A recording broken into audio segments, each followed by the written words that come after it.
আসসালামু আলাইকুম রহমতুল্লাহ। গরুর খামার করি আর ছাগলের খামার করি, যেটাই করি না কেন দুইটারই মূল লক্ষ্য একটাই, সর্বোচ্চ মুনাফা অর্জন করা। আর এর জন্য কি আমাকে শুধুমাত্র উচ্চ মূল্যের মাধ্যমে বিশুদ্ধ জাত বা বিশুদ্ধ জাতের যে পশুগুলো আছে এগুলোর পিছনেই ছুটতে হবে?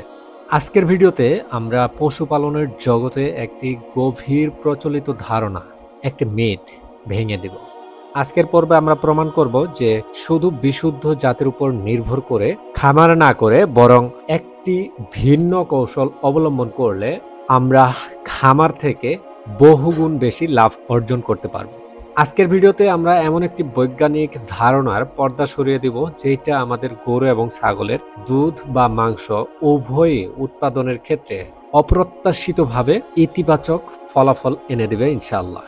এই গোপন সূত্রটির নাম হলো হাইব্রিড ভিগর। সহজ কথায় এটি হলো সংকর বা মিশ্র জাতের পশুর তৈরির একটি মাধ্যম, যার মাধ্যমে মা এবং বাবার চেয়ে বেশি শক্তিশালী, বেশি স্বাস্থ্যবান এবং বেশি উৎপাদন ক্ষমতা সম্পন্ন বাচ্চা উৎপাদন করা সম্ভব হয়, এবং এটা সম্পূর্ণ প্রাকৃতিক প্রক্রিয়ার মাধ্যমেই করা সম্ভব।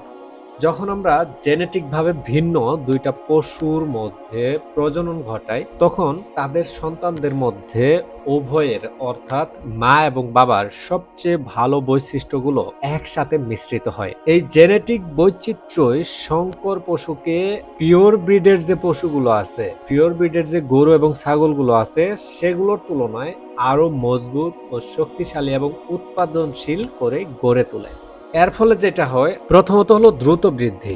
সংকর করা হলে গরু এবং ছাগলের যে বাচ্চাগুলো হয় এগুলো পিওর ব্রিডের যে বাচ্চাগুলো হয় সেগুলোর তুলনায় দ্রুত বেড়ে ওঠে, যার ফলে কম সময়ের মধ্যে বাজারজাত করার মতো হয়ে যায়, মানে বাজারজাত করার জন্য প্রস্তুত হয়ে যায় গরুগুলো বা ছাগলগুলো।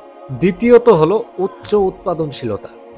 আপনি দুগ্ধ খামার বলেন আর মাংস উৎপাদনকারী খামার বলেন, দুইটাতেই সংকরায়নের ফলে অধিক পরিমাণে উৎপাদন করা সম্ভব হয়। তৃতীয়ত হলো উন্নত রোগ প্রতিরোধ ক্ষমতা।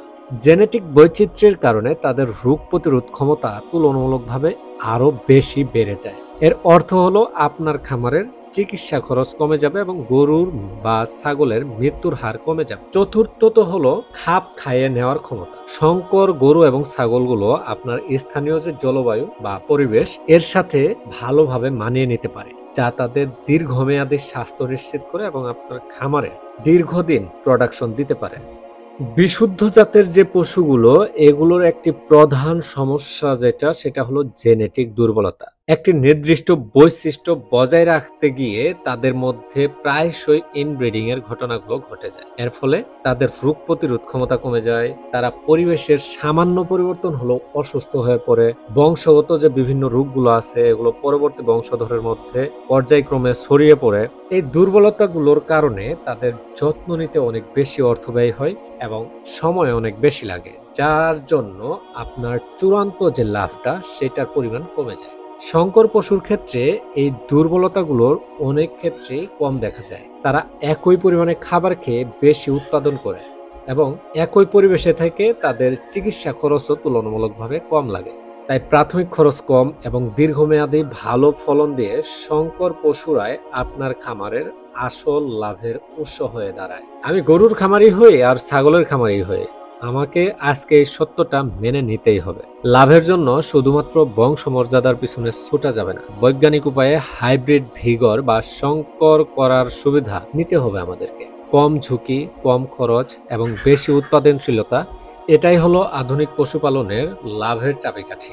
সংকরায়ন করার ক্ষেত্রে যেসব বিষয়গুলো মাথায় রাখতে হবে এগুলো অলরেডি আমাদের চ্যানেলে আলোচনা করা হয়েছে, আপনারা চাইলে সেই ভিডিওগুলো দেখে নিতে পারেন। এই তথ্যগুলো যদি গুরুত্বপূর্ণ মনে হয় তাহলে একটি লাইক দিয়ে চ্যানেলটি সাবস্ক্রাইব করে আপনার বন্ধুদেরকে ভিডিওগুলো শেয়ার করতে পারেন। আজকের মতো এখানে শেষ করে দিচ্ছি, দেখা হবে পরের পর্বে। আসসালামু আলাইকুম ওয়া রাহমাতুল্লাহ।